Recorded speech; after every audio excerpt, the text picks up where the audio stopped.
Une chose est sûre, c'est une journée tendue qui nous attend au Brésil. Depuis des semaines, les traditionnels soutiens de Jair Bolsonaro relayent sur les réseaux sociaux ses appels à marcher contre la Cour suprême et le Congrès, suscitant la crainte d'un scénario calqué sur l'invasion du Congrès américain par des partisans de Donald Trump en janvier dernier.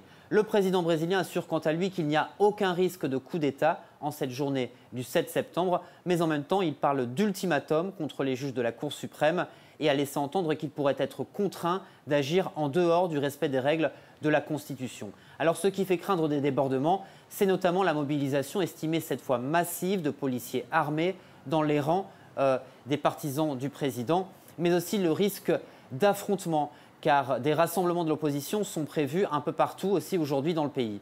Jair Bolsonaro voudrait cette mobilisation comme une grande démonstration de force au moment où il fait l'objet de plusieurs enquêtes de la Cour suprême, notamment pour avoir menacé la tenue du prochain scrutin présidentiel en 2022.